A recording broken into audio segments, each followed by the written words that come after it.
happiness.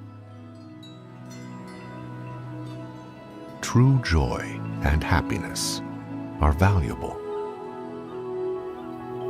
If one does not survive, no joy and no happiness are obtainable. Trying to survive in a chaotic, dishonest, and generally immoral society is difficult. Any individual or group seeks to obtain from life what pleasure and freedom from pain that they can. Your own survival can be threatened by the bad actions of others around you. Your own happiness can be turned to tragedy and sorrow by the dishonesty and misconduct of others. I am sure you can think of instances of this actually happening.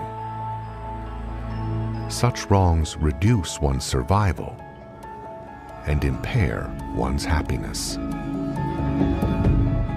You are important to other people. You are listened to. You can influence others. The happiness or unhappiness of others you could name is important to you. Without too much trouble using this book, you can help them survive and lead happier lives.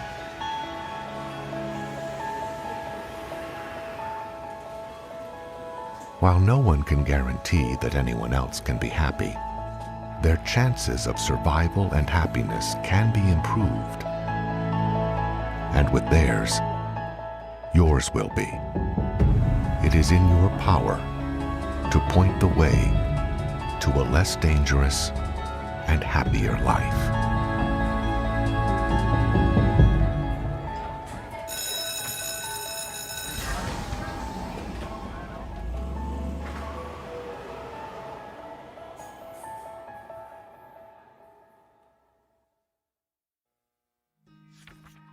One, take care of yourself. Get care when you are ill. When they are ill, even with communicable diseases, people often do not isolate themselves or seek proper treatment. This, as you can easily see, tends to put you at risk.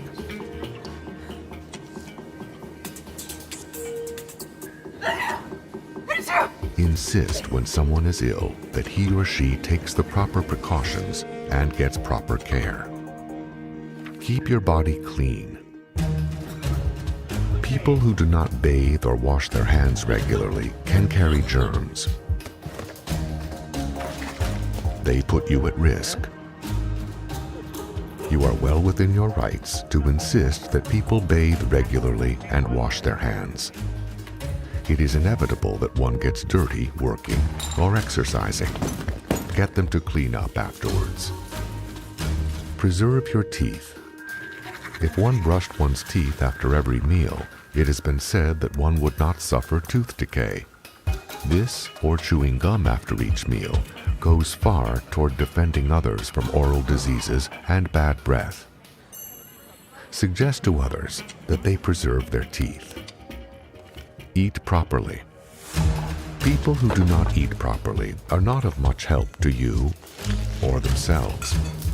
They tend to have a low energy level. They are sometimes ill-tempered. They become ill more easily. It doesn't require strange diets to eat properly, but it does require that one eats nourishing food regularly. Get rest. Although many times in life one has to work beyond normal sleep periods, a person's general failure to get proper rest can make him or her a burden to others. Tired people are not alert.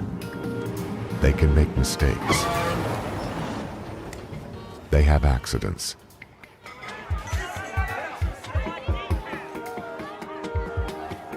Just when you need them, they can dump the whole workload on one.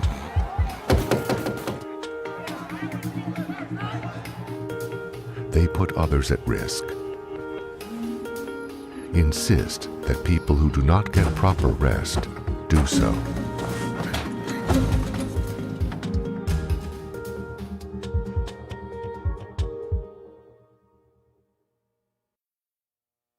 2. Be temperate. Temperate means not going to extremes or overdoing things, an ability to control one's cravings. Do not take harmful drugs.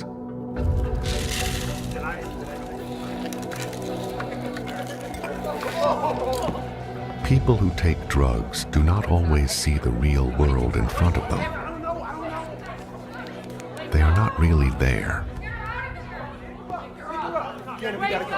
On a highway, in casual contact, in a home, they can be very dangerous to you.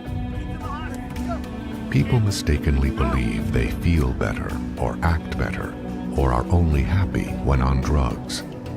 This is just another delusion.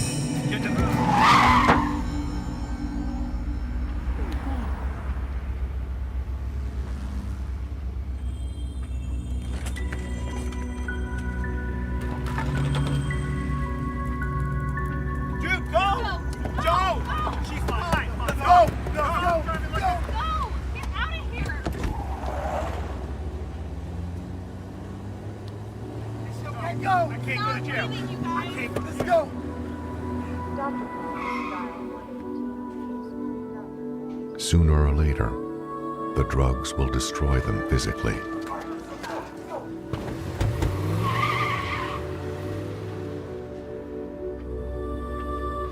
Discourage people from taking drugs.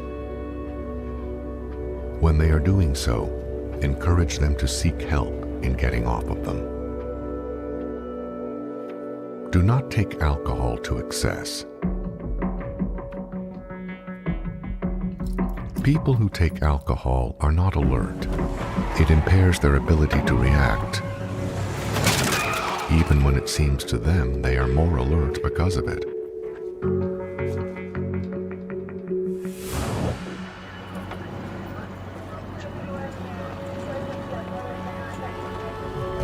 Alcohol has some medicinal value. It can be grossly overestimated.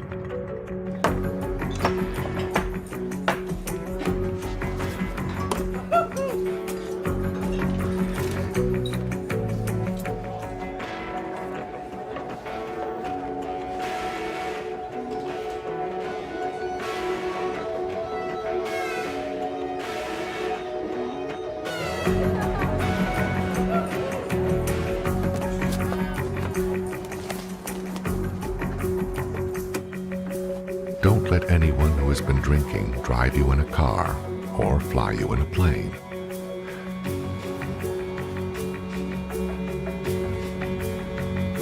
Drinking can take lives in more ways than one. A little liquor goes a long way. Don't let too much of it wind up in unhappiness or death.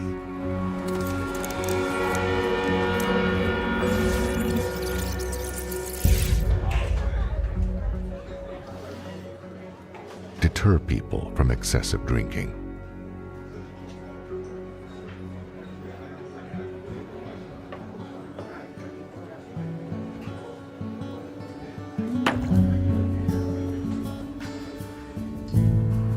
Observing the points above, one becomes more physically able to enjoy life.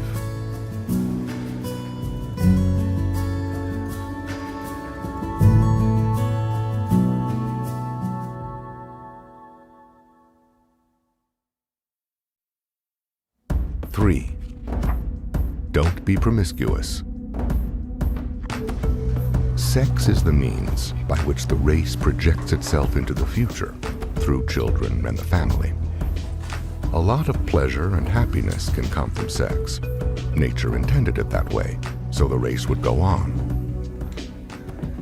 But misused or abused, it carries with it heavy penalties and punishments. Nature seems to have intended it that way also. Be faithful to your sexual partner. Unfaithfulness on the part of a sexual partner can heavily reduce one's survival. History and the newspapers carry floods of instances of the violence of human passions aroused by unfaithfulness. Guilt is the milder evil. Jealousy and vengeance are the greater monsters. One never knows when they will cease to sleep. It is all very well to speak of being civilized and uninhibited and understanding. No talk will mend ruined lives. A feeling of guilt is nowhere near as sharp as a knife in the back or ground glass in the soup.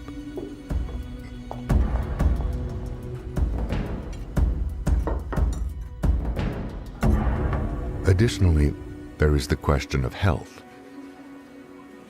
If you do not insist upon faithfulness from a sexual partner, you lay yourself open to disease. For a very brief period, it was said that sexual diseases were all under control. This is not now the case, if it ever was. Incurable strains of such diseases now exist. The problems of sexual misbehavior are not new. The powerful religion of Buddhism in India vanished from there in the 7th century. According to its own historians, the cause was sexual promiscuity in its monasteries. More modernly, when sexual promiscuity becomes prevalent in an organization, commercial or otherwise, the organization can be seen to fail.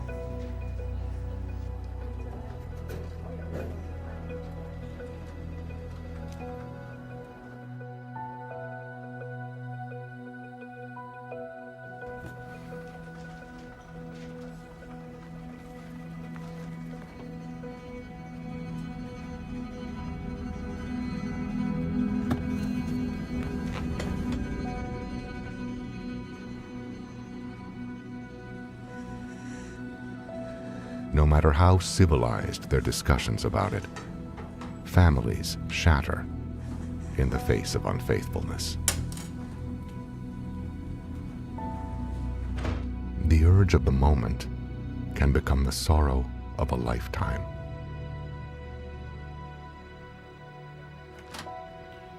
Impress those around you with that, and safeguard your own health and pleasure.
Sex is a big step on the way to happiness and joy. There is nothing wrong with it if it is followed with faithfulness and decency.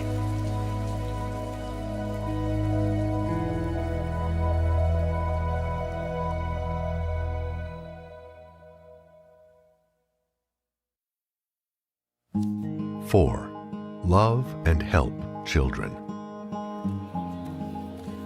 Today's children will become tomorrow's civilization. Bringing a child into the world today is a little bit like dropping one into a tiger's cage. Children can't handle their environment, and they have no real resources.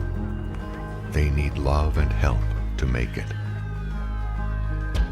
It is a delicate problem to discuss. There are almost as many theories on how to raise a child or not raise him as there are parents. Yet if one does it wrong, much grief can result, and one may even complicate his or her own later years. Some try to raise children the way they were themselves raised. Others attempt the exact opposite. Many hold to an idea that children should just be let grow on their own. None of these guarantee success. The last method is based on a materialistic idea that the development of the child parallels the evolutionary history of the race, that in some magical way, unexplained, the nerves of the child will ripen as he or she grows older, and the result will be a moral, well-behaving adult. Although the theory is disproven with ease, simply by noticing the large criminal population whose nerves somehow did not ripen, it is a lazy way to raise children and achieves some popularity. It doesn't take care of your civilization's future or your older years. A child is a little bit like a blank slate. If you write the wrong things on it, it will say the wrong things. But unlike a slate, a child can begin to do the writing. The child tends to write what has been written already. The problem is complicated by the fact that while most children are capable of great decency, a few are born insane. And today, some are even born as drug addicts. But such cases are an unusual few. It does no good just to try to buy the child with an overwhelm of toys and possessions, or to smother and protect the child.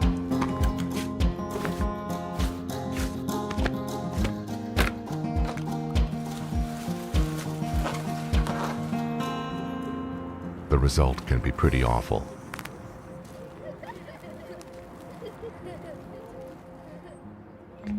One has to make up his mind what he is trying to get the child to become. This is modified by several things. A, what the child basically can become due to inherent makeup and potential. B, what the child really wants to become. C, what one wants the child to become. D, the resources available. But remember that whatever these all add up to, the child will not survive well unless he or she eventually becomes self-reliant and very moral. Otherwise, the end product is likely to be a liability to everyone, including the child. Whatever one's affection for the child, remember that the child cannot survive well in the long run if he or she does not have his or her feet put on the way to survival. It will be no accident if the child goes wrong. The contemporary society is tailor-made for a child's failure. It will help enormously if you obtain a child's understanding of and agreement to follow the precepts contained in this book. What does have a workability is simply to try to be the child's friend. It is certainly true that a child needs friends. Try to find out what a child's problem really is. And, without crushing their own solutions, try to help solve them. Observe them, and this applies even to babies. Listen to what children tell you about their lives. Let them help. If you don't, they become overwhelmed with a sense of obligation, which they then must repress. It will help the child enormously if you obtain understanding of and agreement to this way to happiness and get him or her to follow it. It could have an enormous effect on the child's survival and yours. A child factually does not do well without love. Most children have an abundance of it to return. The way to happiness has on its root the loving and the helping of children from babyhood to the brink of adult life.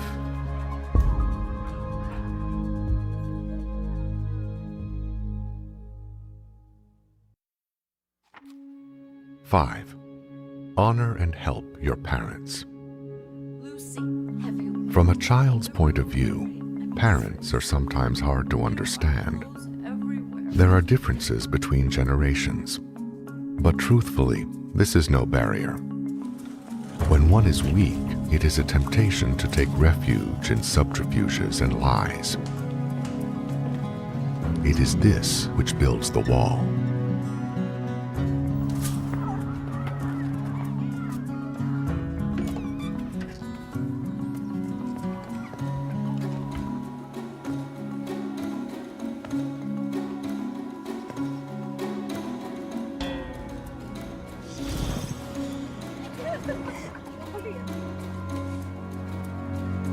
Children can reconcile their differences with their parents. Before any shouting begins, one can at least try to talk it over quietly. If the child is frank and honest, there cannot help but be an appeal that will reach. It is often possible to attain a compromise where both sides now understand and can agree. It is not always easy to get along with others, but one should try. One cannot overlook the fact that almost always parents are acting from a very strong desire to do what they believe to be best for the child.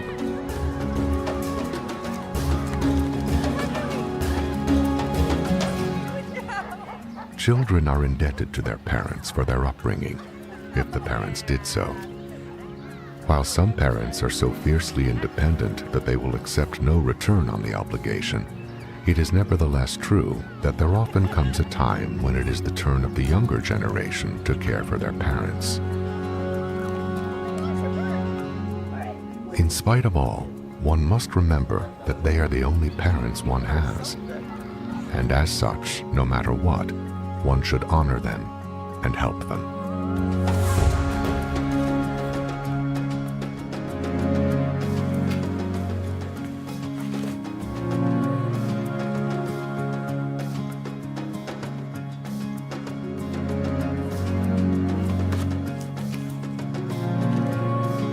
The way to happiness includes being on good terms with one's parents or those who brought one up.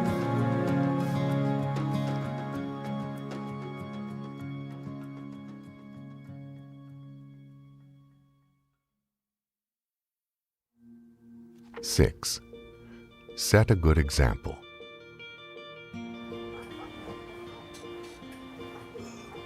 There are many people one influences. The influence can be good, or it can be bad.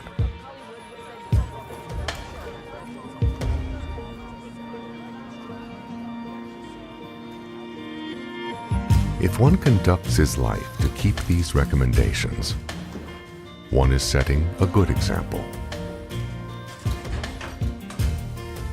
Others around one cannot help but be influenced by this,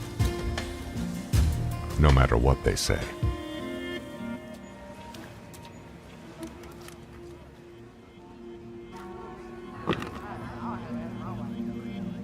Anyone trying to discourage you is trying to do so because they factually mean you harm, or are seeking to serve their own ends.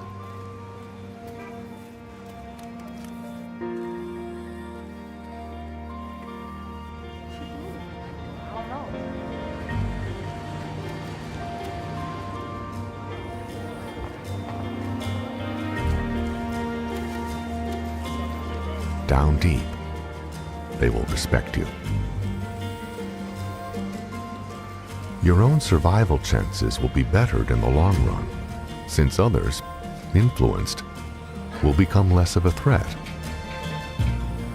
There are other benefits. Don't discount the effect you can achieve on others simply by mentioning these things and setting a good example in your own right.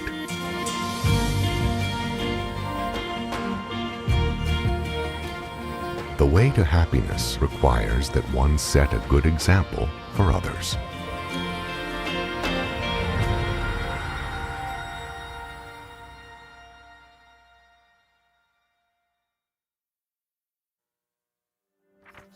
7. Seek to live with the truth. False data can cause one to make stupid mistakes. It can even block one from absorbing true data. One can solve the problems of existence only when he has true data.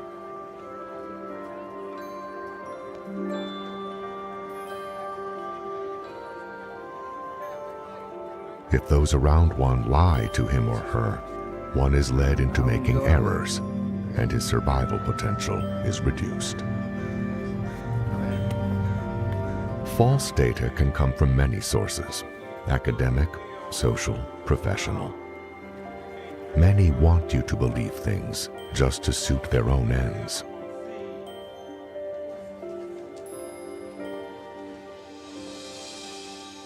What is true is what is true for you. No one has any right to force data off on you and command you to believe it or else. If it is not true for you, it isn't true.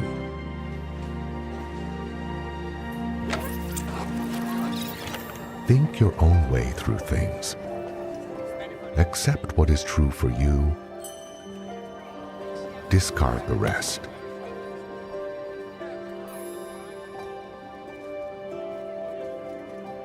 There is nothing unhappier than one who tries to live in a chaos of lies. Do not tell harmful lies.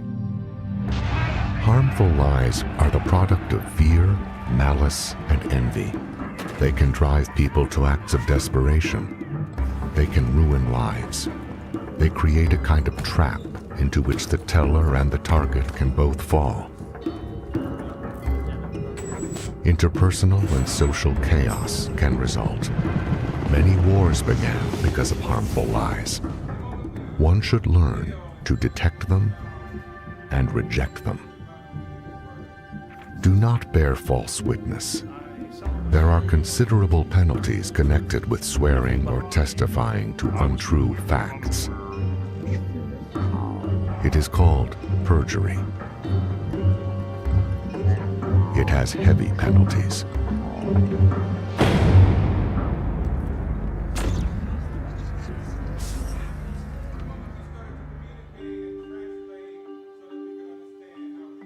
The way to happiness lies along the road to truth.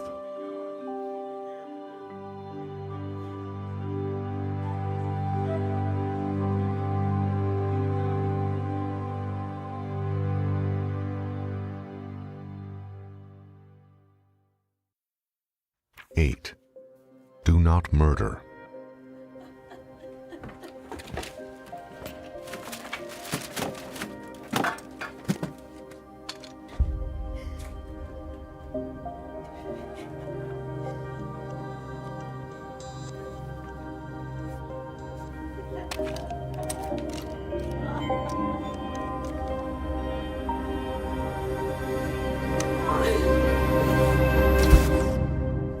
Most races, from the most ancient times to the present, have prohibited murder and punished it heavily. Sometimes this has been broadened to say, "Thou shalt not kill," when a later translation of the same work has found it to read, "Thou shalt not murder."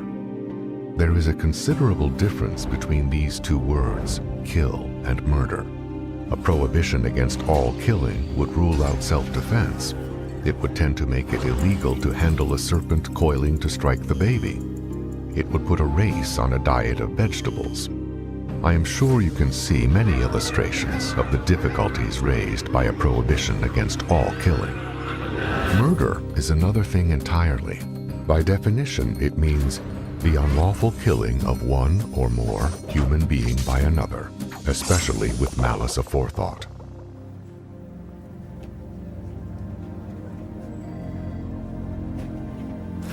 One can easily see that in this age of violent weaponry, murder would be all too easy.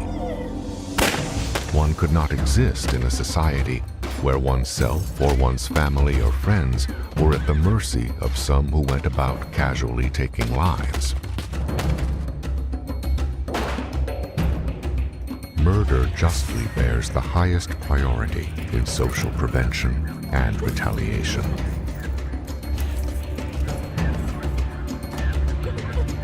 The stupid, the evil, and the insane seek to solve their real or imagined problems with murder, and they have been known to do it for no reason at all.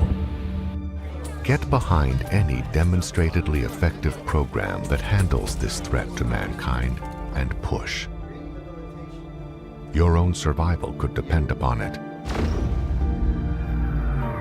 The way to happiness does not include murdering, or your friends, your family, or yourself being murdered.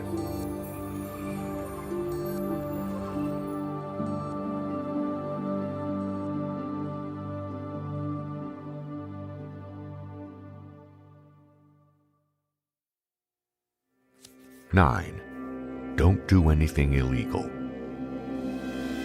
Illegal acts are those which are prohibited by official rules or law. They are the product of rulers, legislative bodies, and judges. They are usually written down in law codes. In a well-ordered society, these are published and made known generally. In a cloudy and often crime-ridden society, one has to consult an attorney or be specially trained to know them all.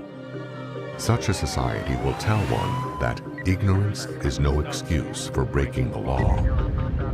Any member of society, however, has a responsibility, whether young or old, for knowing what that society considers to be an illegal act. People can be asked. Libraries exist where they can be looked up. An illegal act is not disobedience to some casual order like go to bed. It is an action which, if done, can result in punishment by the courts and state. Being pilloried by the state propaganda machine, fines, and even imprisonment.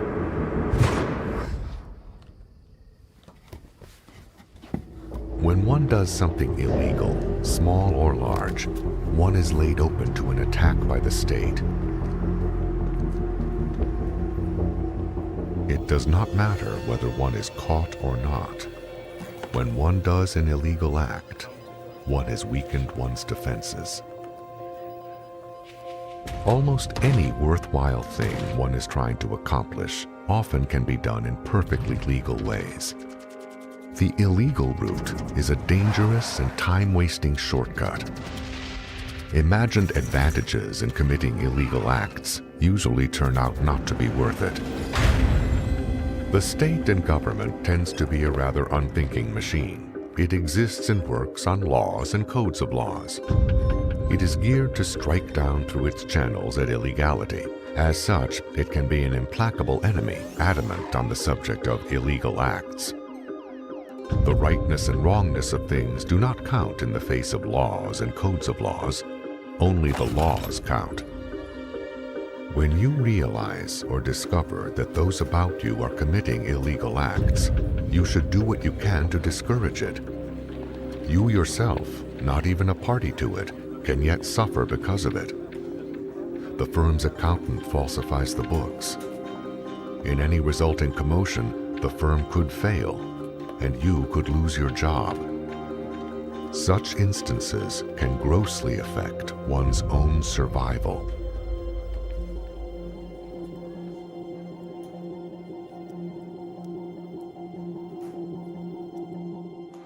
As a member of any group subject to laws, encourage the clear-cut publication of those laws so they can be known.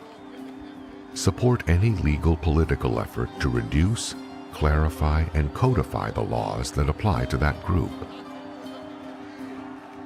Adhere to the principle that all men are equal under law, a principle which, in its own time and place, the tyrannical days of aristocracy, was one of the greatest social advances in human history and should not be lost sight of.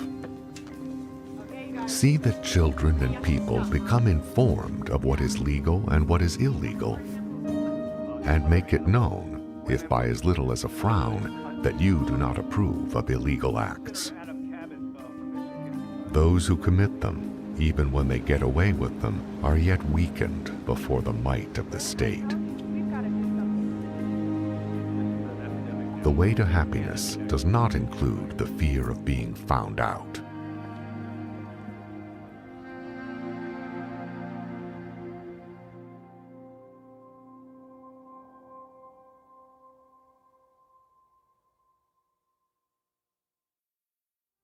Ten, support a government designed and run for all the people. Unscrupulous and evil men and groups can usurp the power of government and use it to their own ends. Government organized and conducted solely for self-interested individuals and groups gives the society a short lifespan. This imperils the survival of everyone in the land. It even imperils those who attempt it. History is full of such governmental deaths. Opposition to such governments usually just brings on more violence. But one can raise his voice in caution when such abuses are abroad.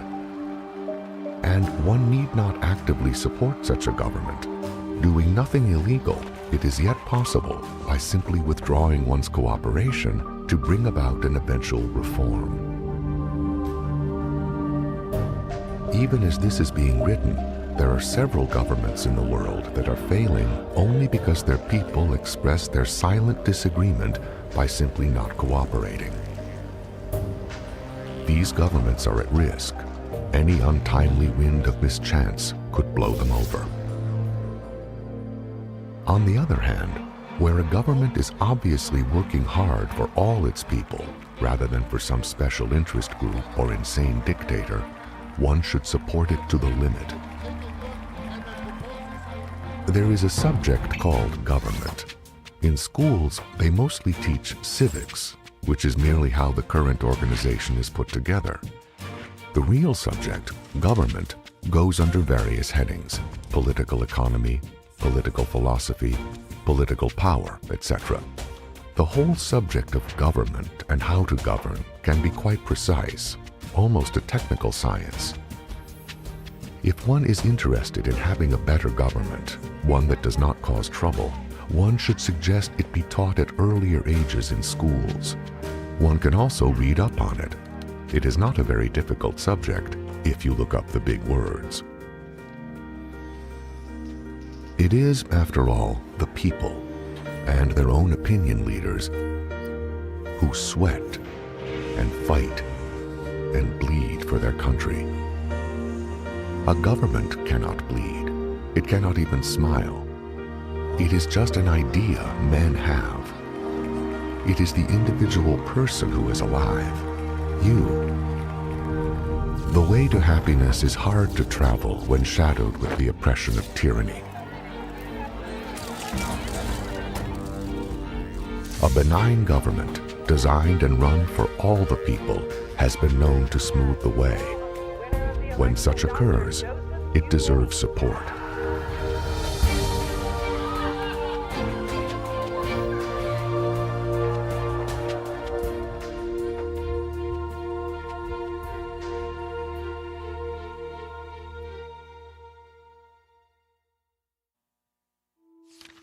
"11.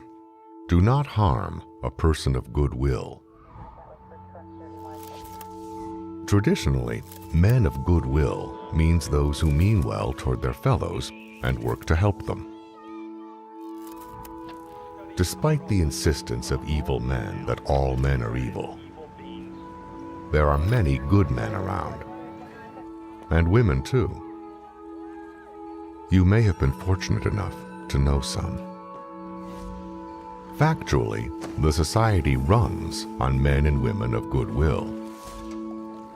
Public workers, opinion leaders, those in the private sector who do their jobs, are in the great majority people of good will. If they weren't, they long since would have ceased to serve.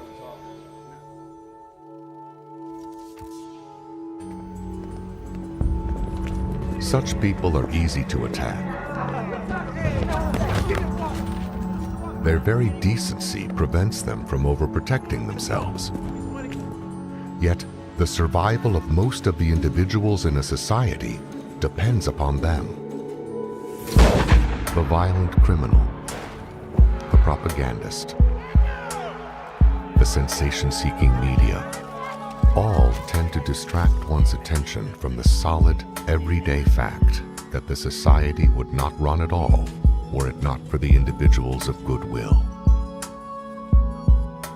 As they guard the street, counsel the children, take the temperatures, put out the fires, and speak good sense in quiet voices, one is apt to overlook the fact that people of goodwill are the ones that keep the world going and man alive upon this earth. Yet such can be attacked, and strong measures should be advocated and taken to defend them and keep them from harm. For your own survival and that of your family and friends depends upon them. The way to happiness is far more easily followed when one supports people of goodwill.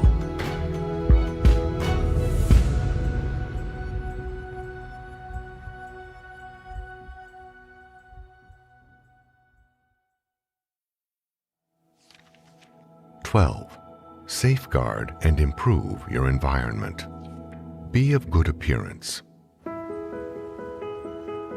It sometimes does not occur to some individuals, as they do not have to spend their days looking at themselves, that they form part of the scenery and appearance of others. And some do not realize that they are judged by others on the basis of their appearance.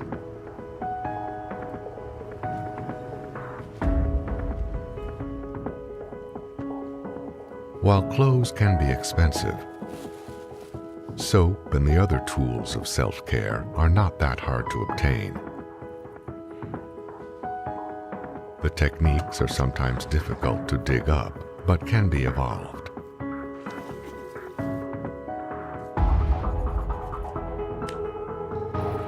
In some societies, when they are barbaric or become very degraded, it can even be the fashion to be a public eyesore.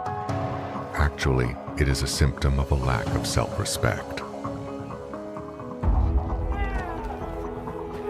Exercising and working, one can become very messed up. But this does not rule out getting cleaned up. And, as an example, some European and English workmen manage a style of appearance even when working. Some of the better athletes, one notices, look good despite being wringing wet with sweat. An environment disfigured with unkempt people can have a subtle, depressing effect on one's morale.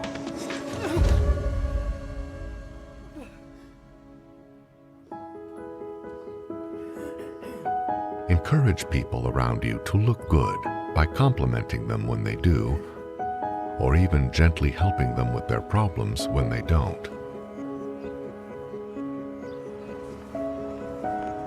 It could improve their self-regard and their morale as well. Take care of your own area. When people mess up their own possessions and area, it can slop over into your own.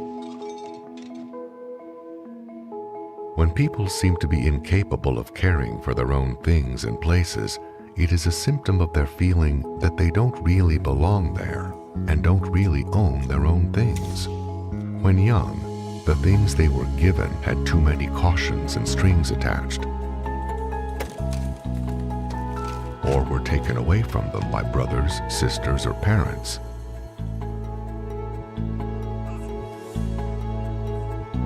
And they possibly did not feel welcome.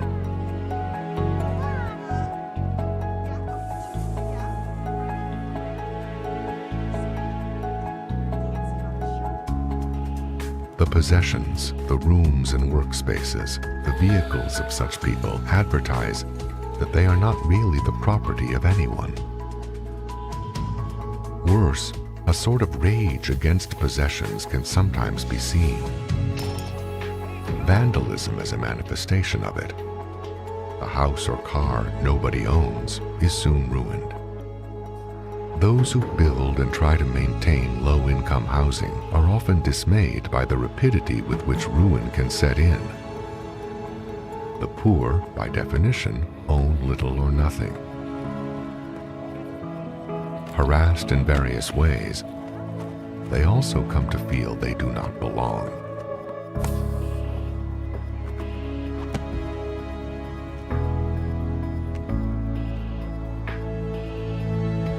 But whether rich or poor, and for whatever reason, people who do not take care of their possessions and places can cause disorder to those about them.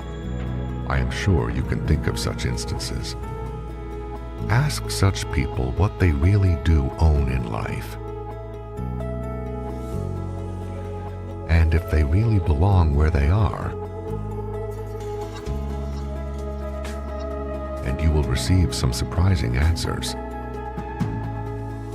and help them a great deal too. The skill of organizing possessions and places can be taught. It can come as a new idea to someone that an item, when picked up and used, should be put back in the same place so it can be found again. Some spend half their time just looking for things. A little time spent getting organized can pay off in speeded work. It is not the waste of time some believe. To protect your own possessions and places, get others to take care of theirs.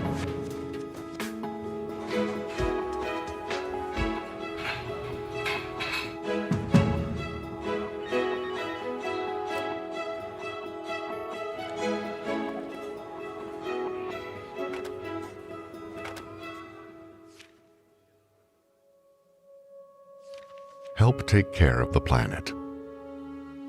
The idea that one has a share in the planet and that one can and should help care for it may seem very large and, to some, quite beyond reality. But today, what happens on the other side of the world, even so far away, can affect what happens in your own home.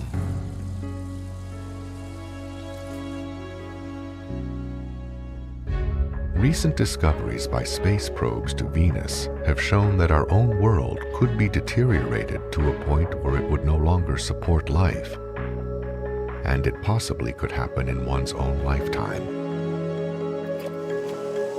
Cut down too many forests, foul too many rivers and seas, mess up the atmosphere, and we have had it.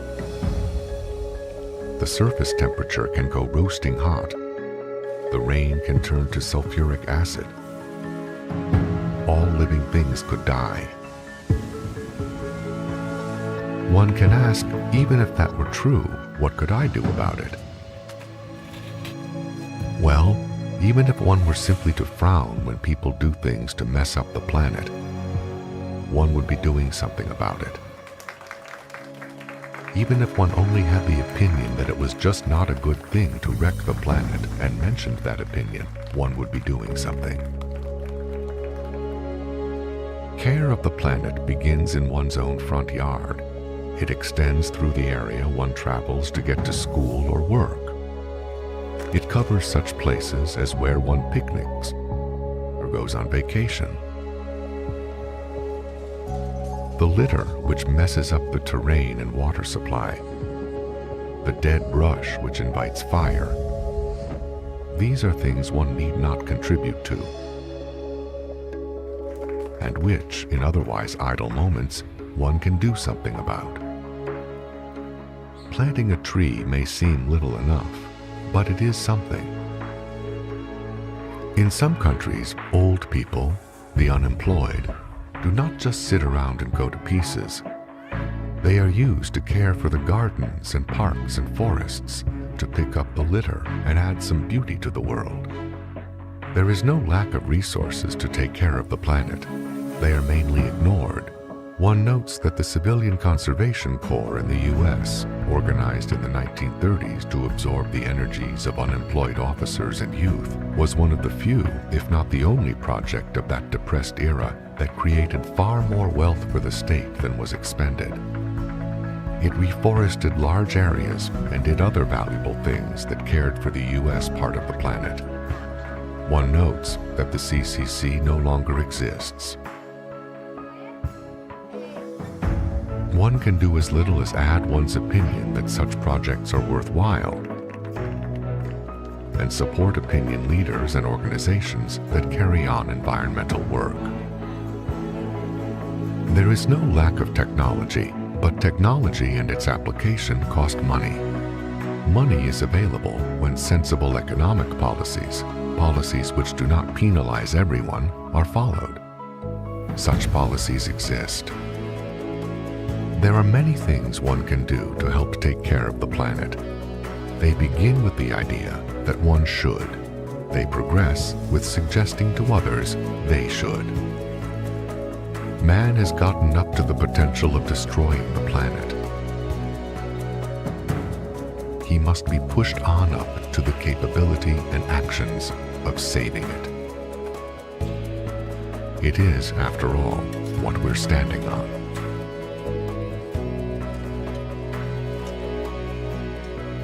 If others do not help safeguard and improve the environment, the way to happiness could have no roadbed to travel on at all.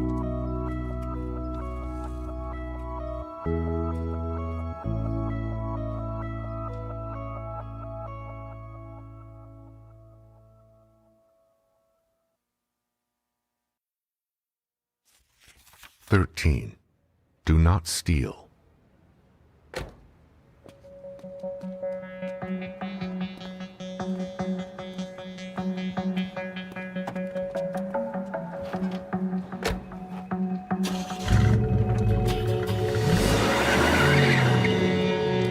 When one does not respect the ownership of things, his own possessions and property are at risk.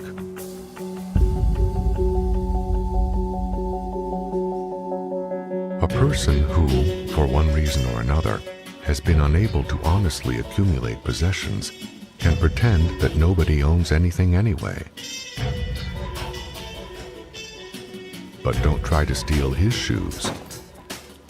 A thief sows the environment with mysteries. What happened to this? What happened to that? A thief causes trouble far in excess of the value of things stolen.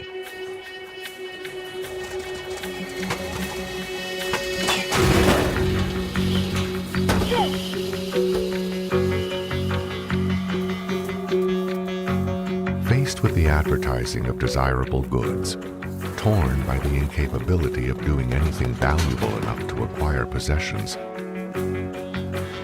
or simply driven by an impulse, those who steal imagine they are acquiring something valuable at low cost.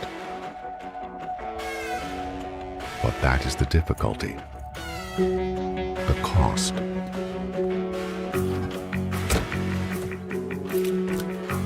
The actual price to the thief is high beyond belief.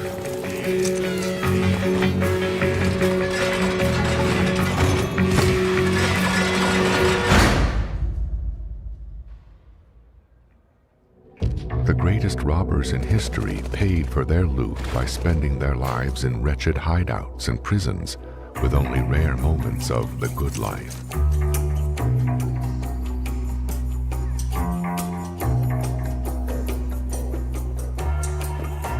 No amount of stolen valuables would reward such a horrible fate.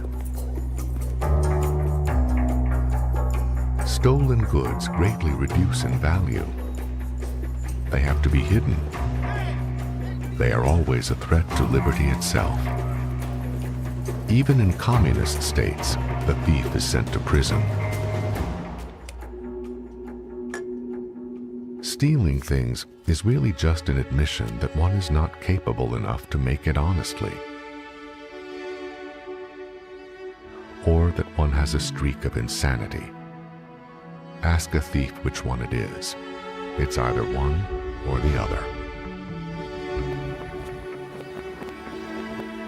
The road to happiness cannot be traveled with stolen goods.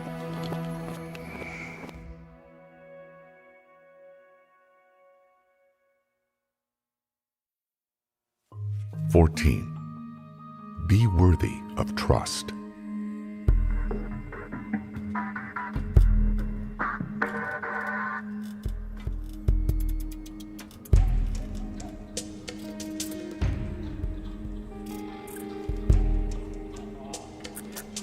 Unless one can have confidence in the reliability of those about one, he himself is at risk.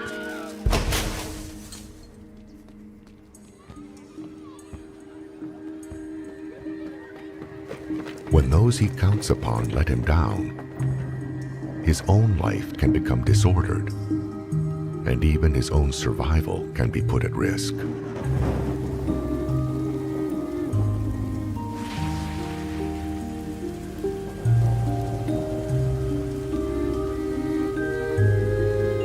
Mutual trust is the firmest building block in human relationships. Without it, the whole structure comes down. Trustworthiness is a highly esteemed commodity. When one has it, one is considered valuable. When one has lost it, one may be considered worthless.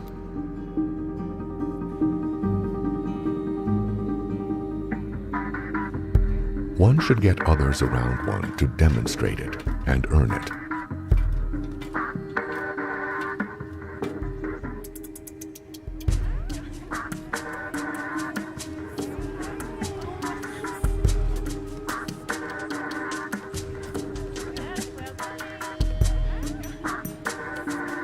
They will become much more valuable to themselves and others thereby. Keep your word once given.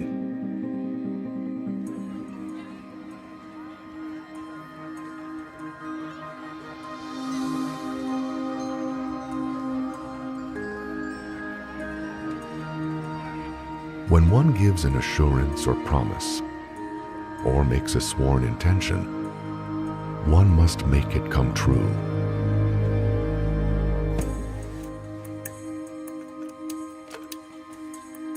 If one says he is going to do something, he should do it. If he says he's not going to do something, he should not do it.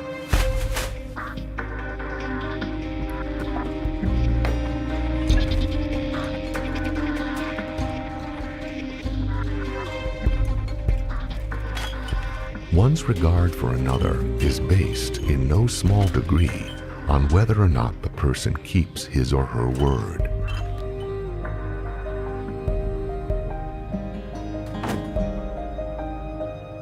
Even parents, for instance, would be surprised at the extent they drop in the opinion of their children when a promise is not kept.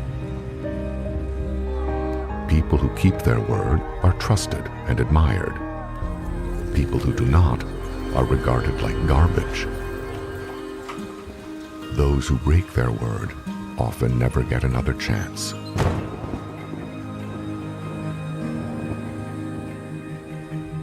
A person who does not keep his word can soon find himself entangled and trapped in all manner of guarantees and restrictions, and can even find himself shut off from normal relations with others. There is no more thorough self-exile from one's fellows than to fail to keep one's promises once made.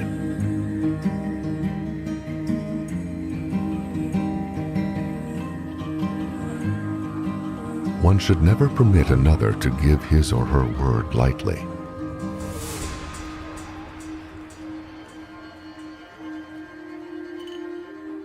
And one should insist that when a promise is made, it must be kept. One's own life can become very disordered in trying to associate with people who do not keep their promises. It is not a casual matter.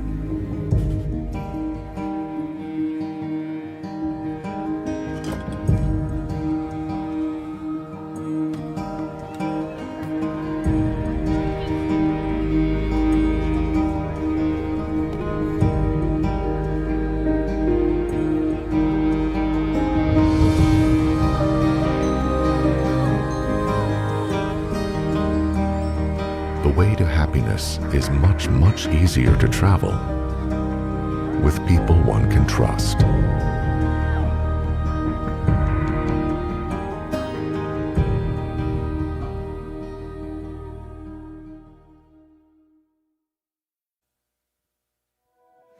15. Fulfill your obligations. In going through life, one inevitably incurs obligations. Factually, one is born with certain obligations, and they tend to accumulate thereafter. It is no novel or new idea that one owes his parents a debt for bringing one into the world, for raising one. It is a credit to parents that they don't push it any harder than they do, but it is an obligation nevertheless. Even the child feels it. And as life continues to run its course, one accumulates other obligations to other persons, to friends, to society, and even the world.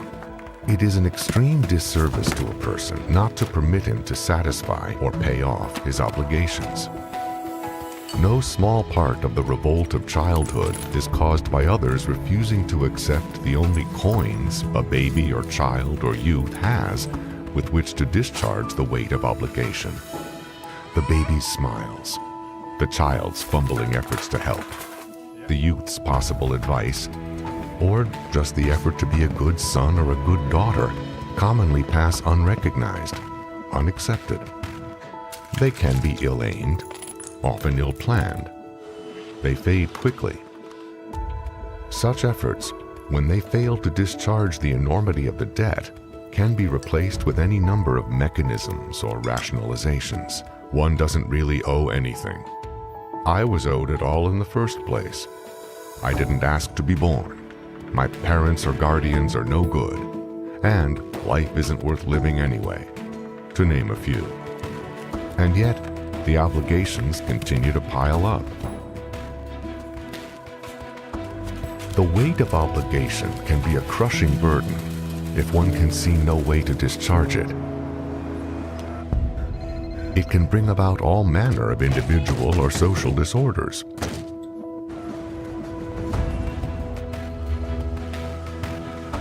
When it cannot be discharged, those who are owed, often unwittingly, find themselves targets for the most unlooked-for reactions.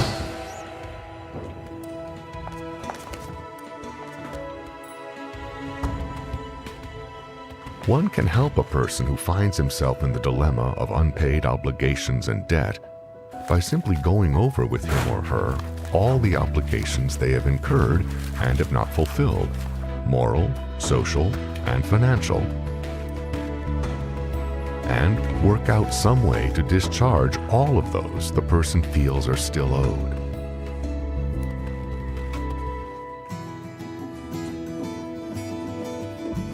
One should accept the efforts of a child or an adult to pay off non-financial obligations they feel they may owe.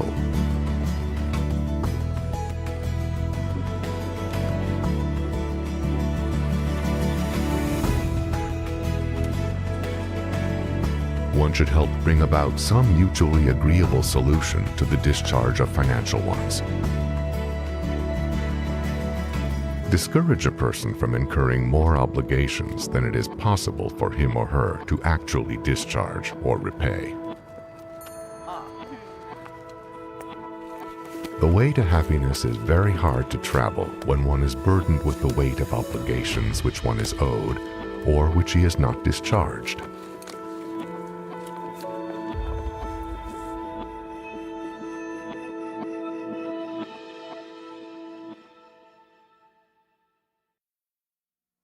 (16) Be industrious. Work is not always pleasant, but few are unhappier than those who lead a purposeless, idle, and bored existence.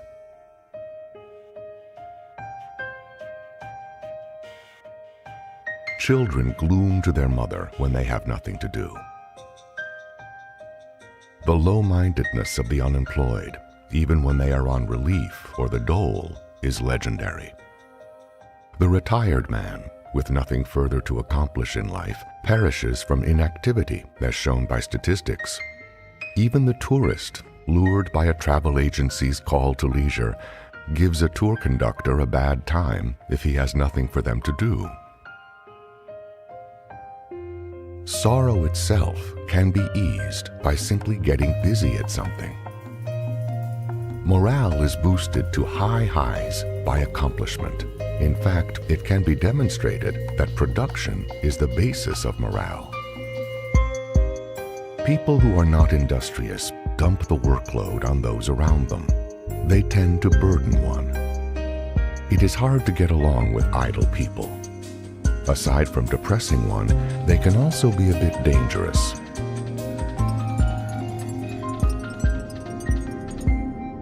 A workable answer is to persuade such to decide on some activity and get them busy with it.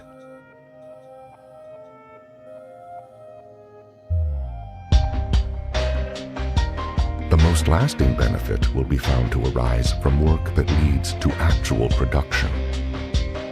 The way to happiness is a high road when it includes industriousness that leads to tangible production.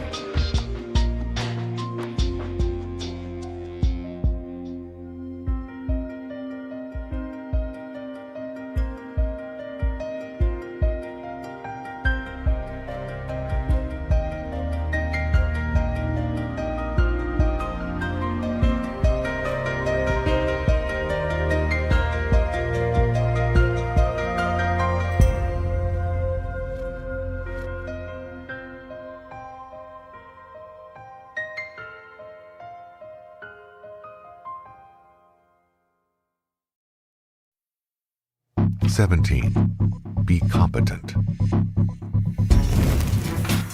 In an age of intricate equipment and high-speed machines and vehicles, one's survival and that of one's family and friends depends in no small measure upon the general competence of others. In the marketplace, in the sciences, the humanities, and in the government, incompetence can threaten the lives and future of the few or the many. I am sure you can think of many examples of these things. Man has always had an impulse to control his fate. Superstition, propitiation of the right gods, ritual dances before the hunt can all be viewed as efforts, no matter how faint or unavailing, to control destiny. It was not until he learned to think, to value knowledge, and to apply it with competent skill that he began to dominate his environment. The true gift of heaven may have been the potential to be competent. In common pursuits and activities, man respects skill and ability.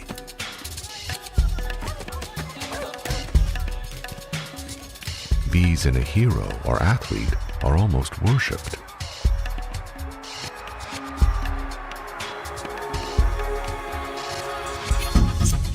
The test of true competence is the end result. To the degree that a man is competent, he survives. To the degree he is incompetent, he perishes. Encourage the attainment of competence in any worthwhile pursuit. Compliment it and reward it whenever you find it. Demand high performance standards. The test of a society is whether or not you, your family, and friends can live in it safely. The ingredients of competence include observation, study, and practice. Look.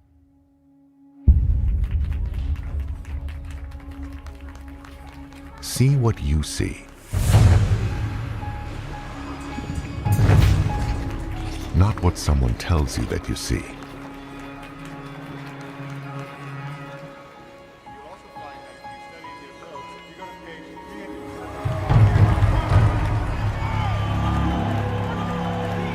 What you observe is what you observe.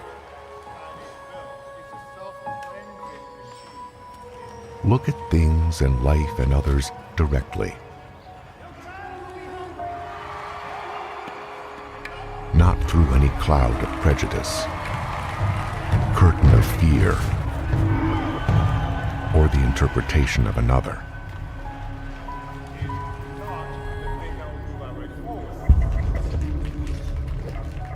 Instead of arguing with others, get them to look.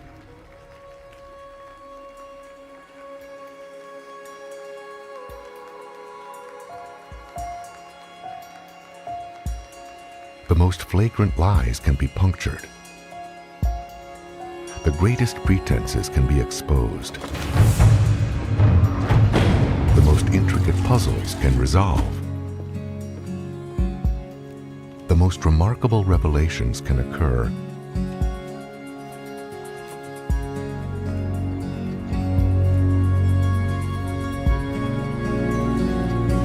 simply by gently insisting that someone look.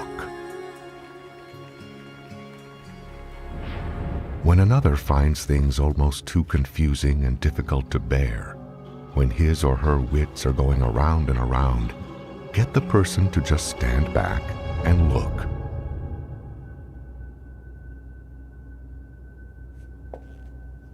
What they find is usually very obvious when they see it.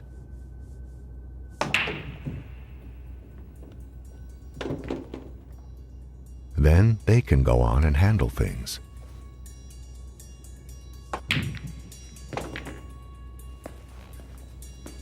But if they don't see it themselves, observe it for themselves, it may have little reality for them, and all the directives and orders and punishment in the world will not resolve their muddle. One can indicate what direction to look and suggest that they do look. The conclusions are up to them.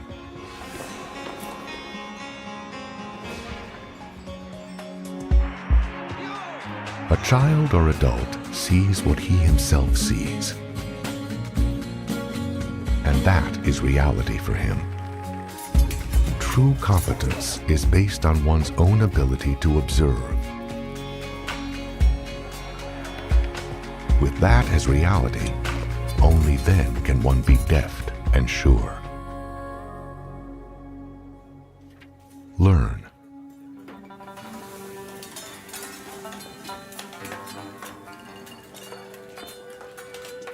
Has there ever been an instance when another had some false data about you? Did it cause you trouble? This can give you some idea of the havoc false data can raise.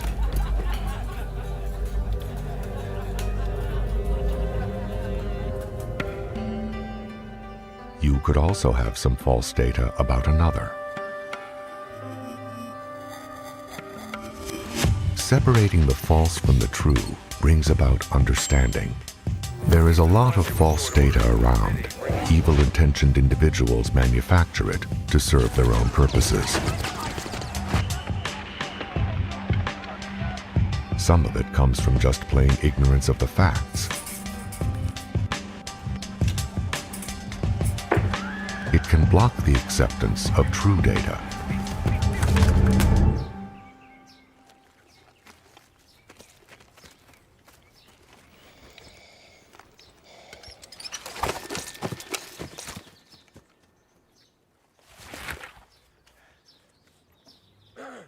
The main process of learning consists of inspecting the available data, selecting the true from the false, the important from the unimportant, and arriving thereby at conclusions one makes and can apply. If one does this, one is well on the way to being competent.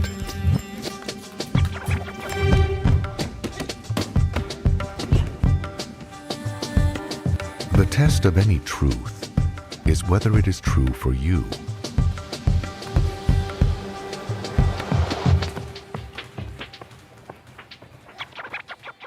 If, when one has gotten the body of data, cleared up any misunderstood words in it, and looked over the scene, it still doesn't seem true, then it isn't true, so far as you are concerned. Reject it. And if you like, carry it further and conclude what the truth is for you. After all, you are the one who is going to have to use it or not use it, think with it or not think with it.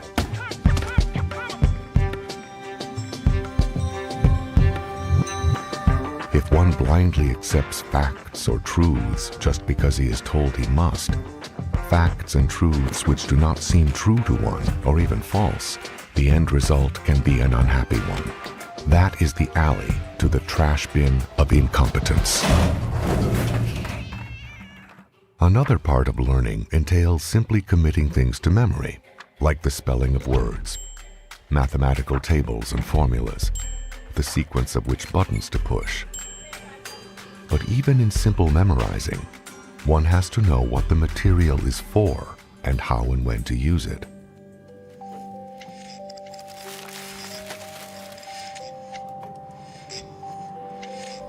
The process of learning is not just piling data on top of more data. It is one of obtaining new understandings and better ways to do things. Those who get along in life never really stop studying and learning. The competent engineer keeps up with new ways. The good athlete continually reviews the progress of his sport. Any professional keeps a stack of his texts to hand and consults them. The new model egg beater or washing machine, the latest year's car, all demand some study and learning before they can be competently operated. When people omit it, there are accidents in the kitchen.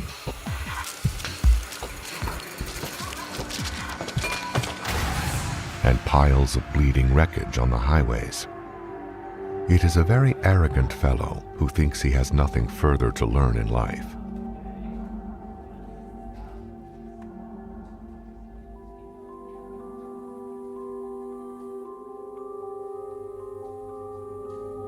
It is a dangerously blind one who cannot shed his prejudices and false data and supplant them with facts and truths that can more fittingly assist his own life and everyone else's.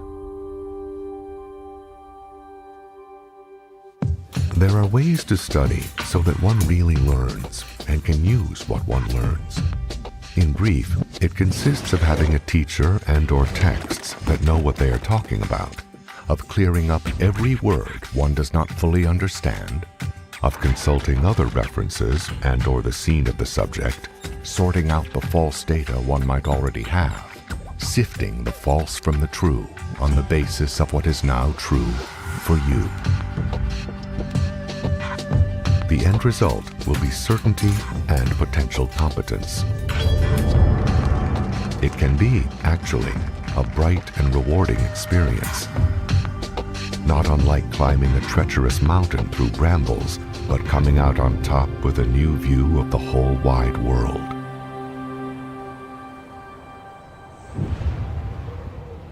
A civilization, to survive, must nurture the habits and abilities to study in its schools.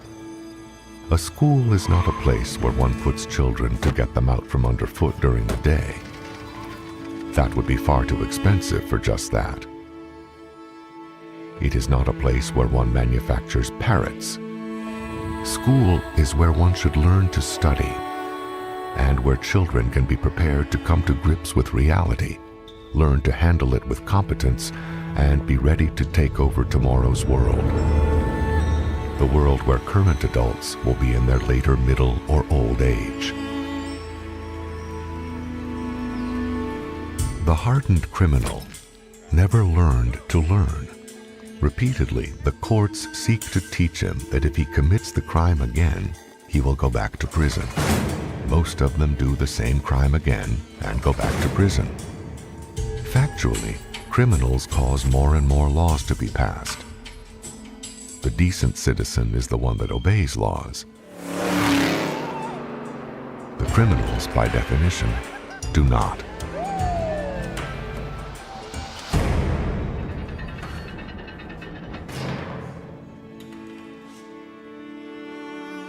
Criminals cannot learn. Not all the orders and directives and punishments and duress will work upon a being that does not know how to learn and cannot learn. A characteristic of a government that has gone criminal, as has sometimes happened in history, is that its leaders cannot learn. All records and good sense may tell them that disaster follows oppression, yet it has taken a violent revolution to handle them, or a World War II to get rid of a Hitler, and those were very unhappy events for mankind. Such did not learn. They reveled in false data. They refused all evidence and truth. They had to be blown away. The insane cannot learn. Driven by hidden evil intentions or crushed beyond the ability to reason, facts and truth and reality are far beyond them. They personify false data. They will not or cannot really perceive or learn.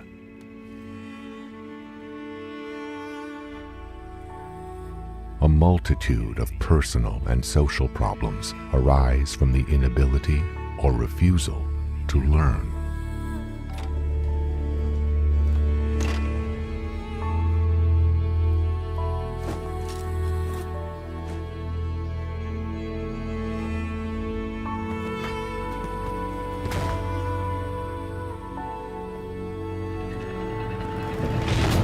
The lives of some around you have gone off the rails because they do not know how to study, because they do not learn. You can probably think of some examples.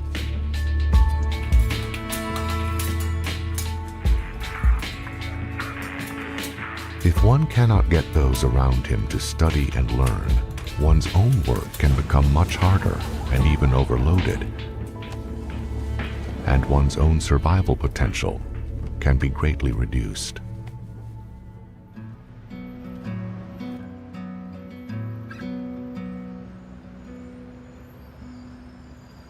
One can help others study and learn, if only by putting in their reach the data they should have.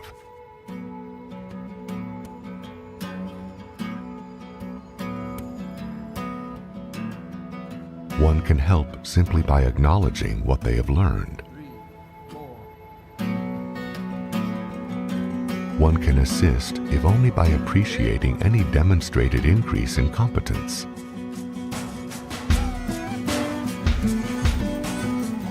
If one likes, one can do more than that. Another can be assisted by helping them, without disputes, sort out false data.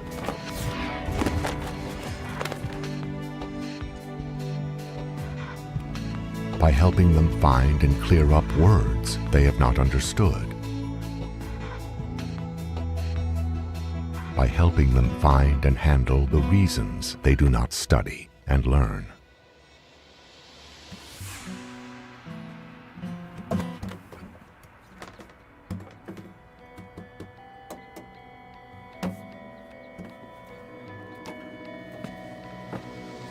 As life is largely trial and error, instead of coming down on somebody who makes a mistake, find out how come a mistake was made and see if the other can't learn something from it.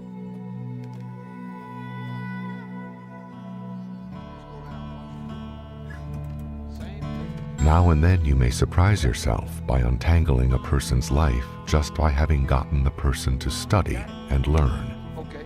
I am sure you can think of many ways.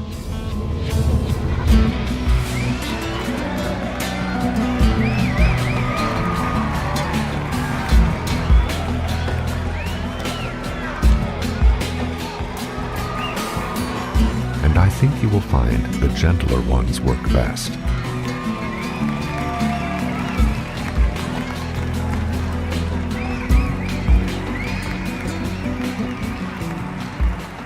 The world is brutal enough already to people who can't learn.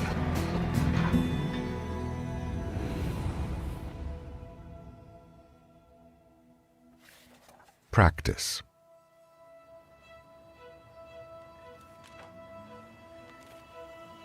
Learning bears fruit when it is applied. Wisdom, of course, can be pursued for its own sake. There is even a kind of beauty in it. But, truth told, one never really knows if he is wise or not until he sees the results of trying to apply it.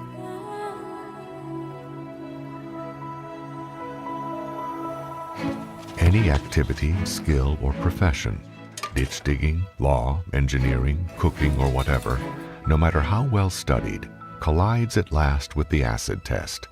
Can one do it? And that doing requires practice. Movie stuntmen who don't practice first get hurt. So do housewives.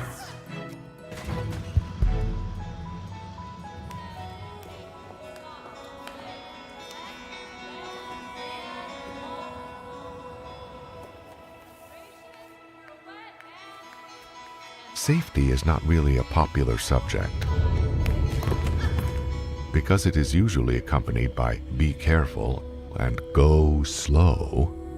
People can feel restraints are being put on them. But there is another approach. If one is really practiced, his skill and dexterity is such that he doesn't have to be careful or go slow. Safe, high speed of motion becomes possible only with practice. One's skill and dexterity must be brought up to match the speed of the age one lives in. And that is done with practice. One can train one's eyes, one's body, one's hands and feet, until, with practice, they sort of get to know. One no longer has to think to set up the stove or park the car. One just does it. In any activity, quite a bit of what passes for talent is really just practice. Without working out each movement one makes to do something, and then doing it over and over until one can get it done without even thinking about it, and get it done with speed and accuracy, one can set the stage for accidents.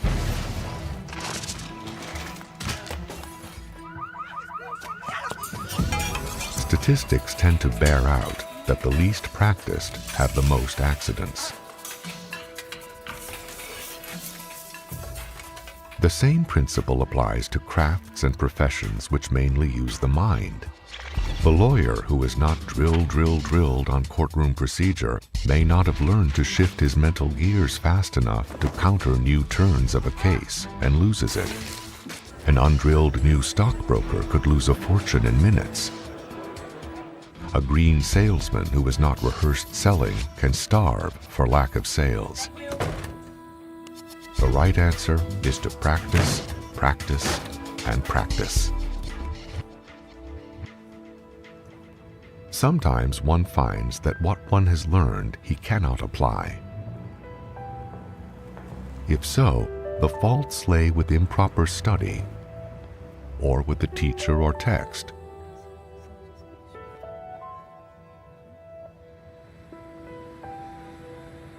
It is one thing to read the directions. It is sometimes another thing entirely to try to apply them. Now and then, when one is getting nowhere with practice, one has to throw the book away and start from scratch.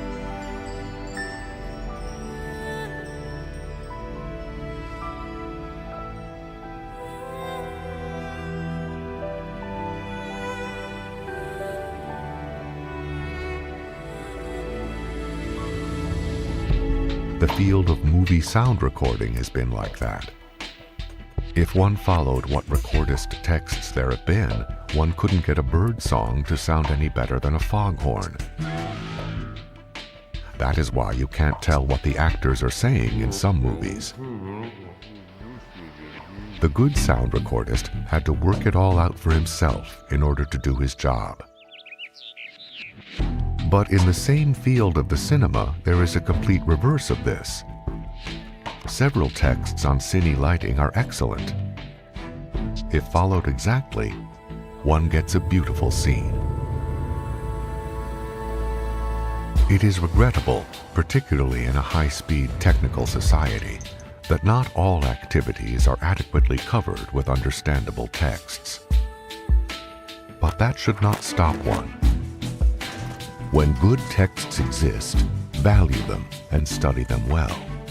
Where they don't, assemble what data is available, study that, and work the rest of it out. But theory and data blossom only when applied, and applied with practice. One is at risk when those about one do not practice their skills until they can really do them.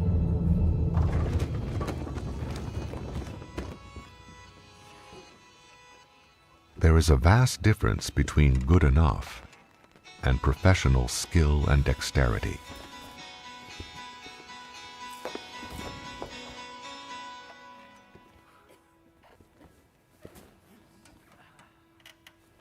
The gap is bridged with practice.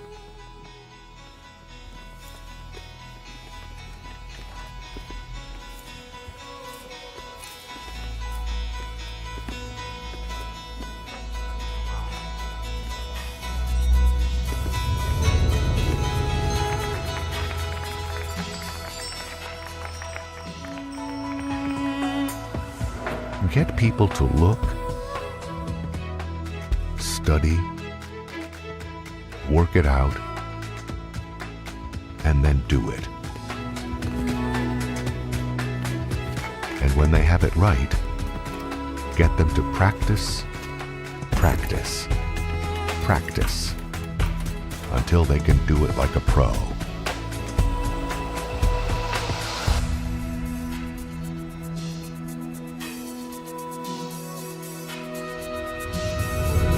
There is considerable joy in skill, dexterity, and moving fast.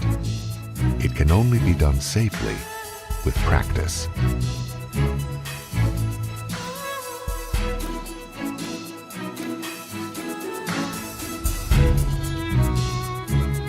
Trying to live in a high-speed world with low-speed people is not very safe.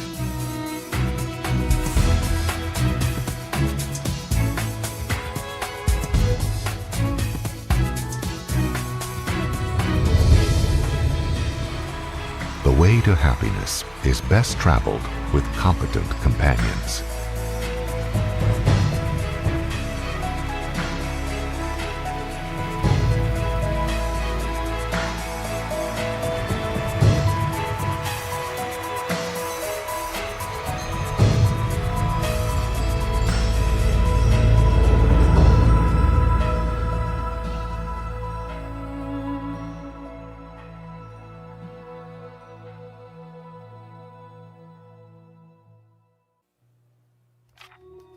(18) Respect the religious beliefs of others.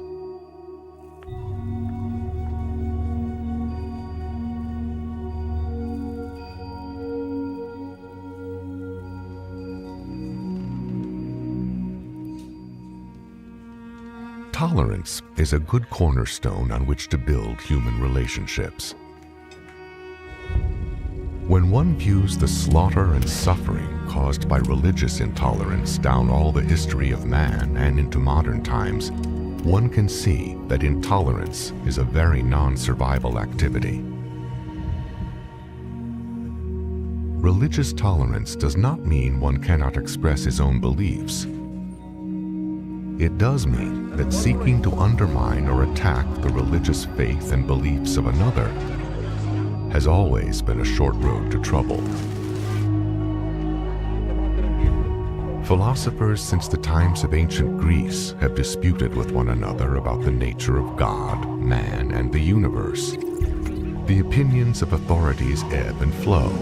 Just now, the philosophies of mechanism and materialism, dating as far back as ancient Egypt and Greece, are the fad.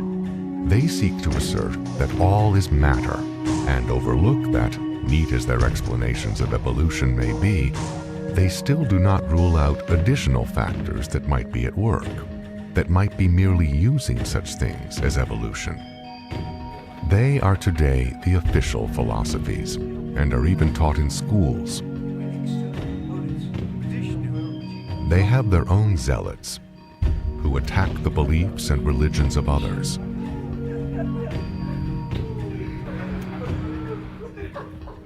The result can be intolerance and contention.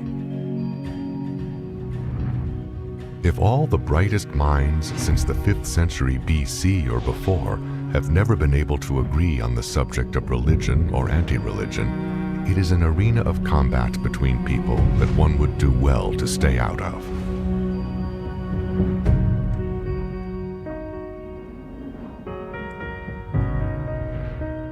In this sea of contention, one bright principle has emerged. The right to believe as one chooses.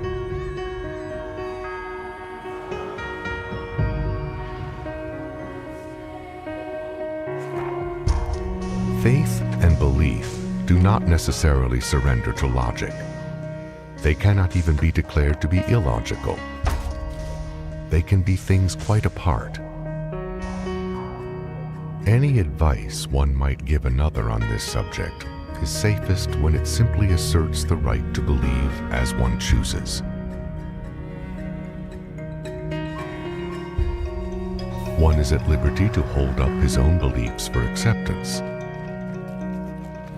One is at risk when he seeks to assault the beliefs of others, much more so when he attacks and seeks to harm them because of their religious convictions. Man, since the dawn of the species, has taken great consolation and joy in his religions. Even the mechanist and materialist of today sound much like the priests of old as they spread their dogma. Men without faith are a pretty sorry lot. They can even be given something to have faith in. But when they have religious beliefs, respect them.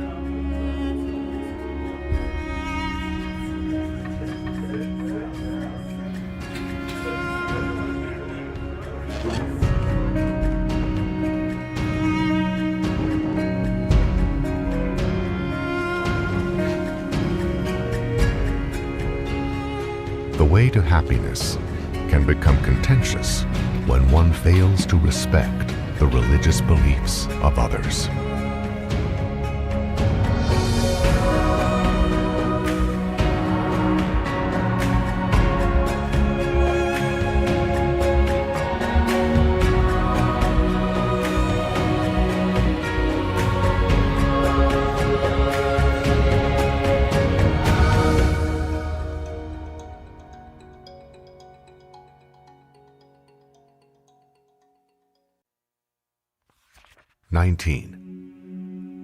Try not to do things to others that you would not like them to do to you.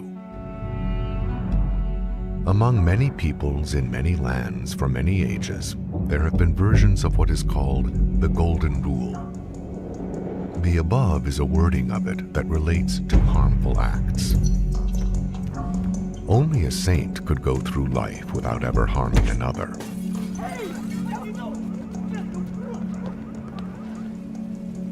But only a criminal hurts those around him without a second thought.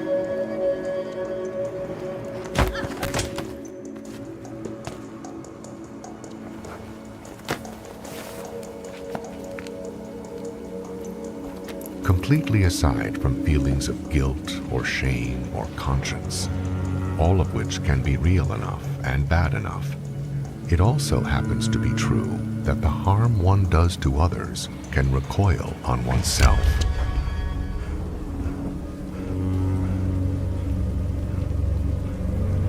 Not all harmful acts are reversible. One can commit an act against another which cannot be waved aside or forgotten. Murder is such an act. One can work out how severe violation of almost any precept in this book could become an irreversible harmful act against another. The ruin of another's life can wreck one's own.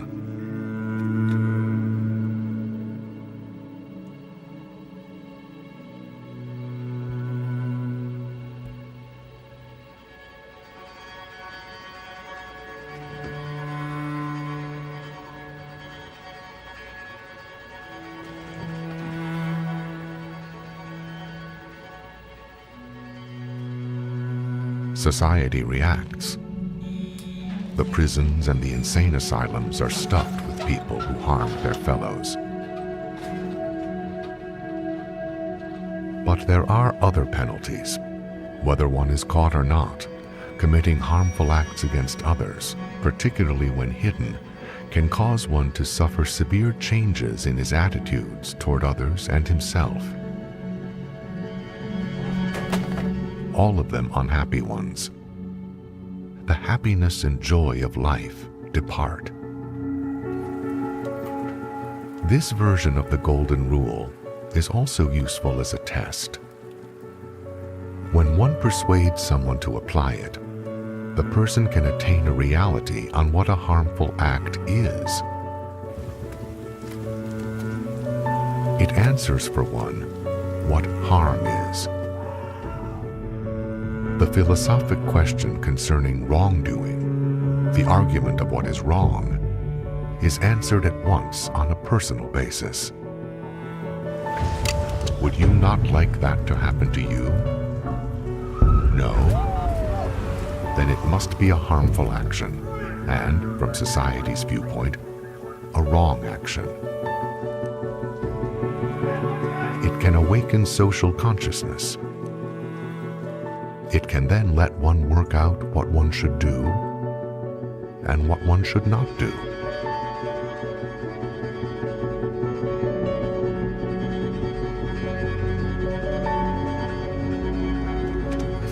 In a time when some feel no restraint from doing harmful acts, the survival potential of the individual sinks to a very low ebb.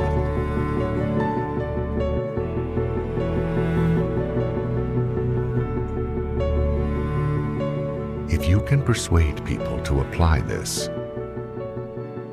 you will have given them a precept by which they can evaluate their own lives.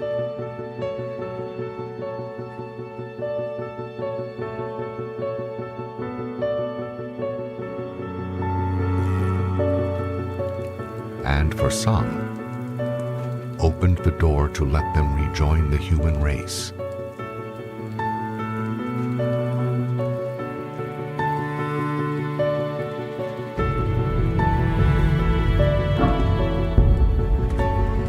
The way to happiness is closed to those who do not restrain themselves from committing harmful acts.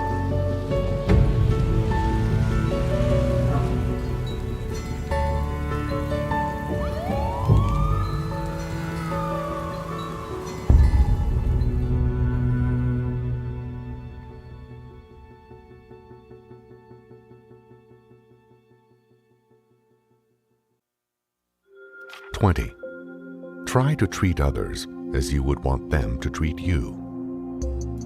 This is a positive version of the Golden Rule. Don't be surprised if someone seems to resent being told to be good. But the resentment may not come at all at the idea of being good.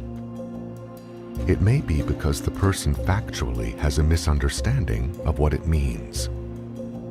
One can get into a lot of conflicting opinions and confusions about what good behavior might be.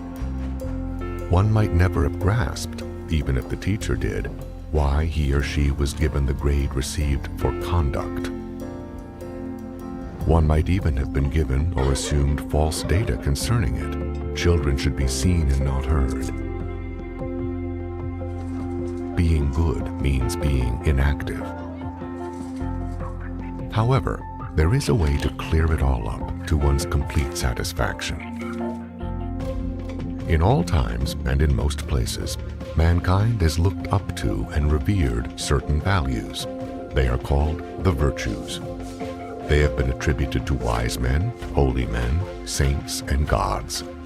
They have made the difference between a barbarian and a cultured person, the difference between chaos and a decent society. It doesn't absolutely require a heavenly mandate, nor a tedious search through the thick tomes of the philosophers to discover what good is. A self-revelation can occur on the subject. It can be worked out by almost any person. If one were to think over how he or she would like to be treated by others, one would evolve the human virtues. Just figure out how you would want people to treat you. You would possibly, first of all, want to be treated justly. You wouldn't want people lying about you or falsely or harshly condemning you, right? You would probably want your friends and companions to be loyal. You would not want them to betray you. You could want to be treated with good sportsmanship, not hoodwinked nor tricked. You would want people to be fair in their dealings with you.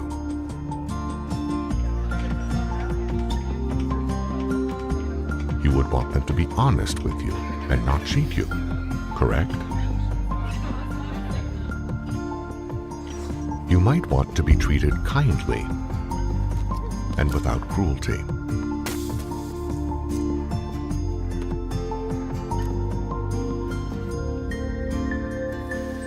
You would possibly want people to be considerate of your rights and feelings. When you were down, you might like others to be compassionate. Instead of blasting you, you would probably want others to exhibit self-control, right? If you had any defects or shortcomings, if you made a mistake, you might want people to be tolerant, not critical. Rather than concentrating on censure and punishment, you would prefer people were forgiving, correct? You might want people to be benevolent toward you, not mean nor stingy. Your possible desire would be for others to believe in you, not doubt you at every hand. You would probably prefer to be given respect, not insulted. Possibly, you would want others to be polite to you, and also treat you with dignity, right? You might like people to admire you. When you did something for them, you would possibly like people to appreciate you, correct? You would probably like others to be friendly toward you. From some, you might want love. And above all, you wouldn't want these people just pretending these things. You would want them to be quite real in their attitudes and to be acting with integrity.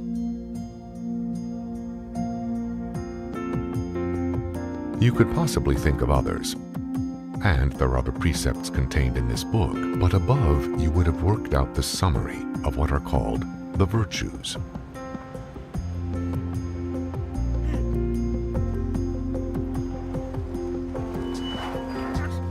It requires no great stretch of imagination for one to recognize that if he were to be treated that way regularly by others around him, his life would exist on a pleasant level.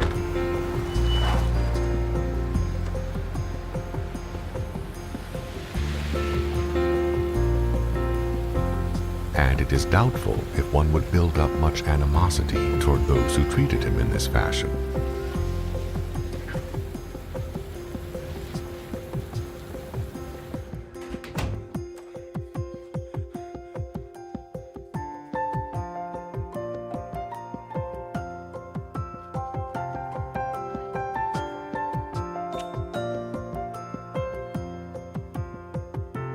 Now, there is an interesting phenomenon at work in human relations. When one person yells at another, the other has an impulse to yell back. One is treated pretty much the way he treats others. One actually sets an example of how he should be treated. A is mean to B, so B is mean to A. A is friendly to B, so B is friendly to A. I am sure you have seen this at work continually. George hates all women, so women tend to hate George. Carlos acts tough to everyone, so others tend to act tough toward Carlos. And if they don't dare out in the open, they privately may nurse a hidden impulse to act very tough indeed toward Carlos, if they ever get a chance. In the unreal world of fiction and the motion pictures, one sees polite villains with unbelievably efficient gangs and lone heroes who are outright bores. Life really isn't like that. Real villains are usually pretty crude people, and their henchmen cruder. Napoleon and Hitler were betrayed right and left by their own people.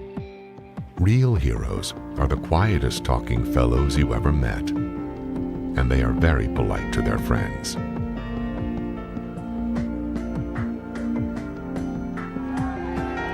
When one is lucky enough to get to meet and talk to the men and women who are at the top of their professions, one is struck by an observation often made, that they are just about the nicest people you ever met. That is one of the reasons they are at the top. They try, most of them, to treat others well. And those around them respond and tend to treat them well and even forgive their few shortcomings. All right, one can work out for himself the human virtues just by recognizing how he himself would like to be treated. And from that, I think you will agree, one has settled any confusions as to what good conduct really is.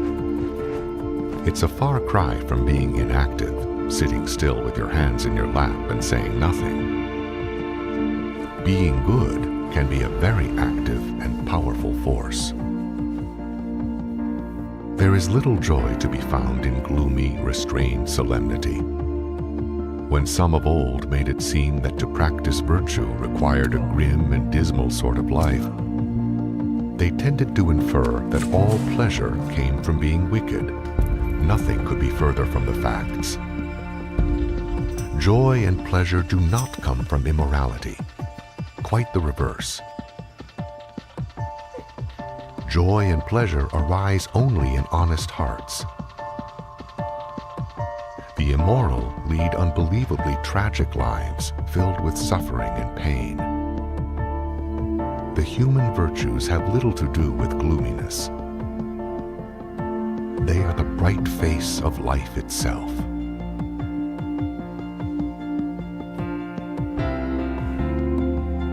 Now, what do you suppose would happen if one were to try to treat those around him with justness, loyalty, good sportsmanship, fairness, honesty, kindness, consideration, compassion, self-control, tolerance, forgiveness, benevolence, belief, respect, politeness, dignity, admiration, friendliness, love, and did it with integrity.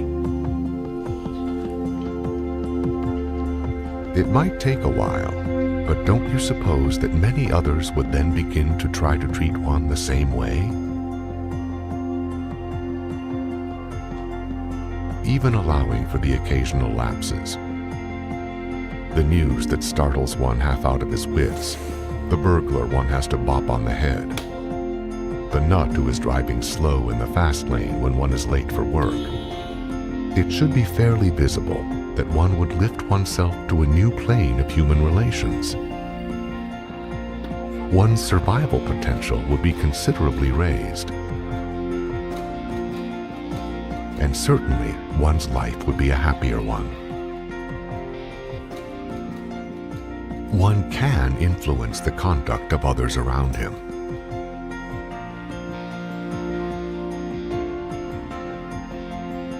If one is not like that already, it can be made much easier by just picking one virtue a day and specializing in it for that day.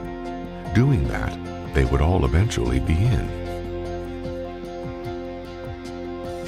Aside from personal benefit, one can take a hand, no matter how small, in beginning a new era for human relations.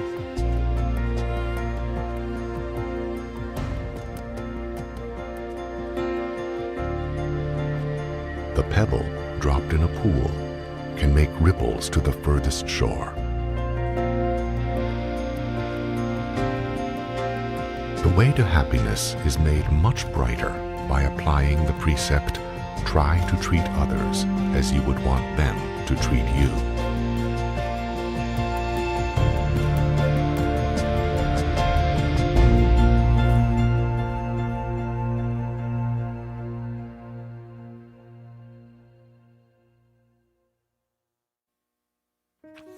"21. Flourish and prosper."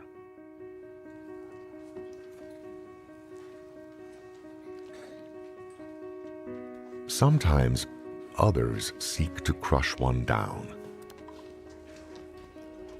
to make nothing out of one's hopes and dreams, one's future, and oneself. By ridicule and many other means, another who is evil-intentioned toward one can try to bring about one's decline. For whatever reason, efforts to improve oneself, to become happier in life, can become the subject of attacks.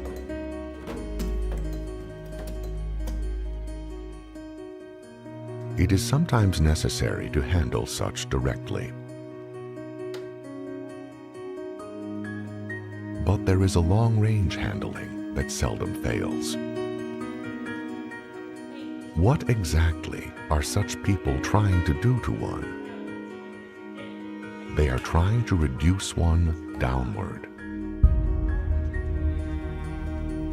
They must conceive that one is dangerous to them in some way. That if one got up in the world, one could be a menace to them. So in various ways, such seek to depress one's talents and capabilities. Some madmen even have a general plan that goes like this: if A becomes more successful, A could be a menace to me. Therefore, I must do all I can to make A less successful. It never seems to occur to such that their actions might make an enemy out of A, even though he was no enemy before. It can be classed as an almost certain way for such madmen to get into trouble. Some do it just from prejudice or because they don't like someone. But however it is attempted, the real object of such is to make their target grow less and fail in life. The real handling of such a situation and such people, the real way to defeat them, is to flourish and prosper.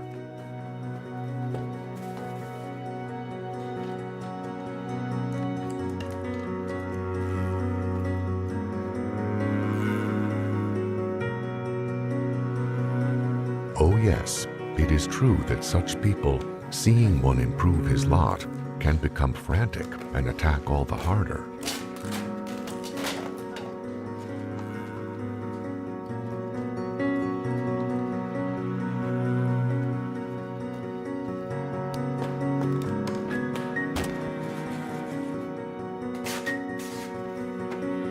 The thing to do is handle them if one must, but don't give up flourishing and prospering, for that is what such people want you to do.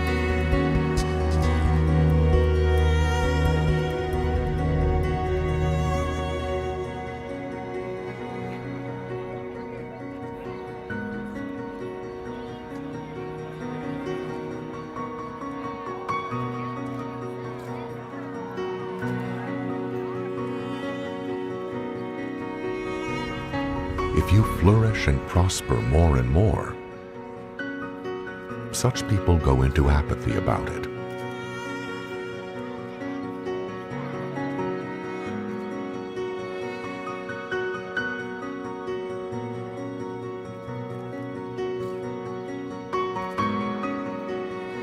they can give it up completely.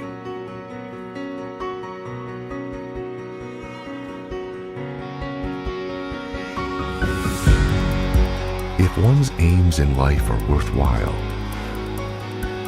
if one carries them out with some attention to the precepts in this book, if one flourishes and prospers,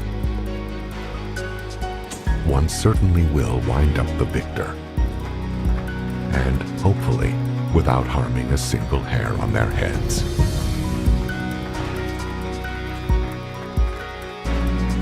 And that is my wish for you. Flourish and prosper.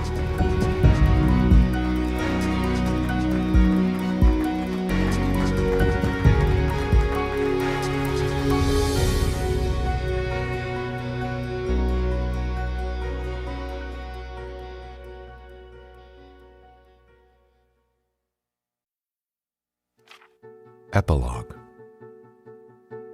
Happiness lies in engaging in worthwhile activities. But there is only one person who for certain can tell what will make one happy: oneself.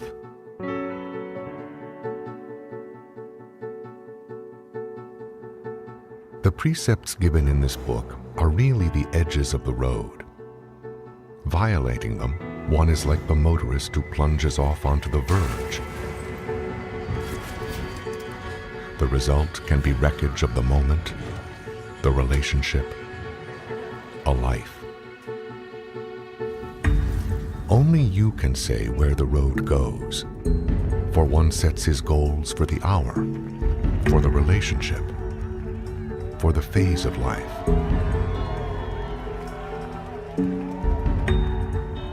One can feel at times like a spinning leaf blown along a dirty street. One can feel like a grain of sand stuck in one place.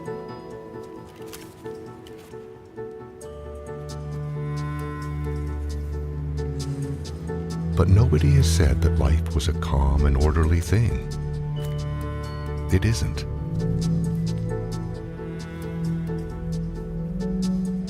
One isn't a tattered leaf, nor a grain of sand. One can, to greater or lesser degree, draw his roadmap and follow it.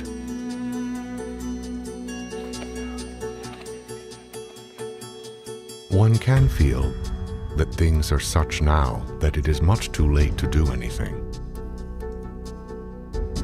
That one's past road is so messed up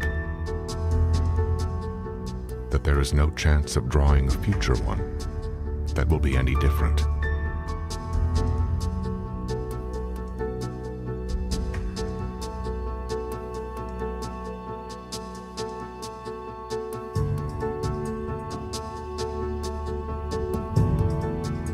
There is always a point on the road when one can map a new one and try to follow it. There is no person alive who cannot make a new beginning.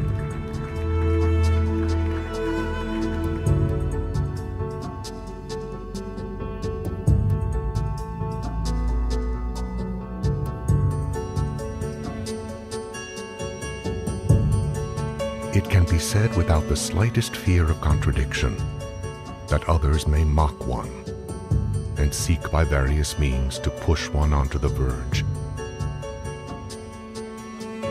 to tempt one in various ways to lead an immoral life. All such persons do so to accomplish private ends of their own, and one will wind up, if one heeds them, in tragedy and sorrow. Of course, one will have occasional losers trying to apply this book and get it applied. One should just learn from these and carry on. Who said the road doesn't have bumps? It can still be traveled.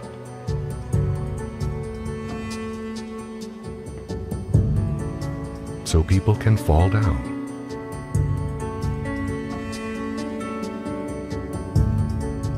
doesn't mean they can't get up again and keep going.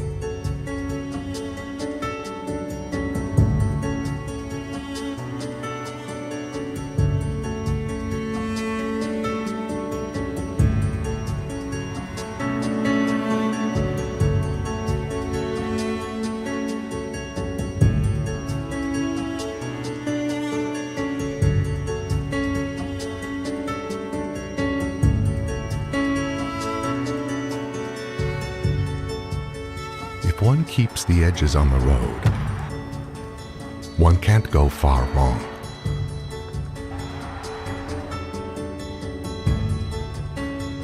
True excitement, happiness, and joy come from other things.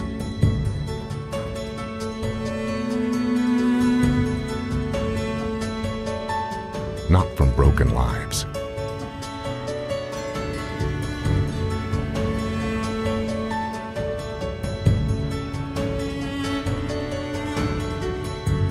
If you can get others to follow the road, you yourself will be free enough to give yourself a chance to discover what real happiness is. The way to happiness is a high-speed road to those who know where the edges are.